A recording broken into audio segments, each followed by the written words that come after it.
Assalamualaikum warahmatullahi wabarakatuh. Nama saya Cutmala Hayati dengan NIM 19070308.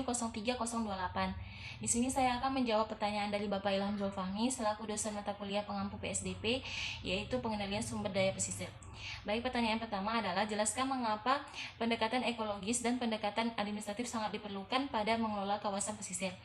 Definisi dari wilayah pesisir itu mencakup tiga pendekatan, yaitu pendekatan ekologis, pendekatan administratif, dan pendekatan perencanaan. Kawasan daratan ya, definisi pendekatan ekologis yaitu kawasan daratan yang masih dipengaruhi oleh dinamika laut dan dinamika daratan, yang mana dinamika laut ini adalah seperti contoh pasang surut dan instruksi air laut, sedangkan dinamika daratan seperti sedimentasi dan pencemaran. Sedangkan pendekatan administratif yaitu memiliki batasan antara pemilikan dari wilayah pemerintah, kecamatan, dan kabupaten provinsi. Sedangkan perencanaan ialah pemerintah harus merencanakan apa yang akan disumberdayakan pada masyarakat daerah pesisir. Pertanyaan yang kedua ialah kemiskinan masyarakat pesisir itu dipengaruhi oleh faktor budaya, faktor struktural, dan faktor alam. Jelaskan. Yang mana faktor budaya di sini adalah kebiasaan yang dilakukan oleh masyarakat daerah pesisir, seperti contohnya yaitu pada cara penangkapan ikan pada masyarakat daerah pesisir masih membudidayakan penangkapan ikan secara tradisional, yang mereka tidak menangkap ikan secara modern, yang mana kalau secara tradisional hasil penangkapan mereka itu masih sedikit. Yang contoh yang kedua adalah budaya dari masyarakat daerah pesisir ini yaitu memiliki barang yang tidak perlu. Dan yang ketiga adalah mereka memiliki sikap yang pasrah, yang tidak ada usaha. Masyarakat daerah pesisir ini banyak pasrahnya, yang mereka tidak memiliki usaha bagaimana cara menangkap ikan secara lebih atau secara banyak. Dan yang faktor kemiskinan yang kedua adalah faktor struktural.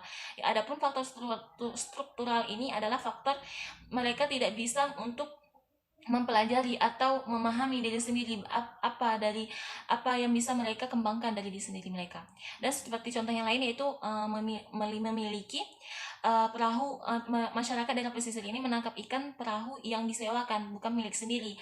Jika mereka nyewa dan mereka bayar, mereka hasil penangkapan itu mereka akan berbagi dua.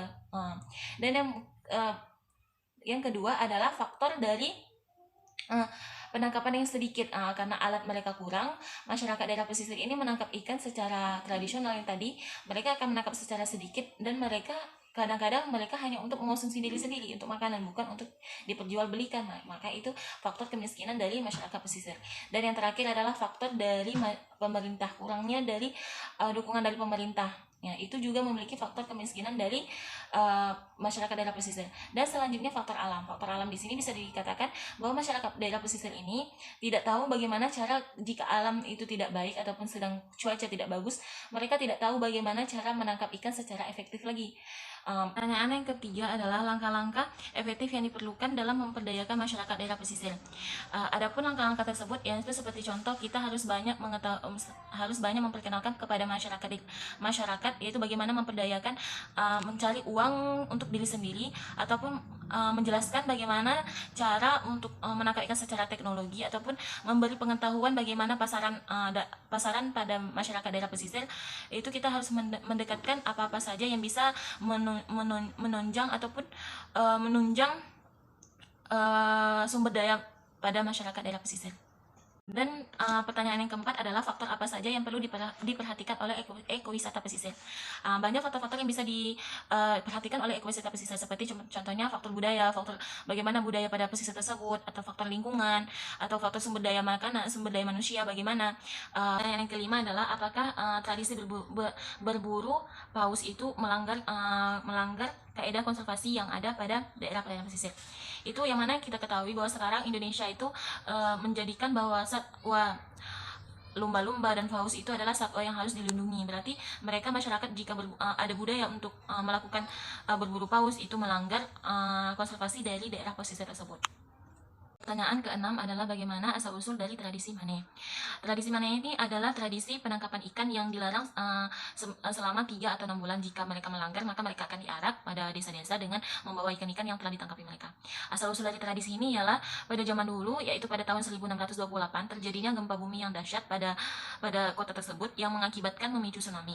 Akibat gempa besar itu dan terjadinya tsunami itu memecah belahkan antara 3 pulau, yaitu terbentuknya 3 pulau yang disebut dengan Pulau Kakarotan, Pulau Intata, dan Pulau Malo.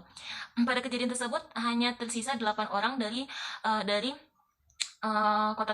pulau tersebut, yang mengakibatkan disitulah asal mulanya 8 orang inilah yang memulai asal mulanya tradisi Manae.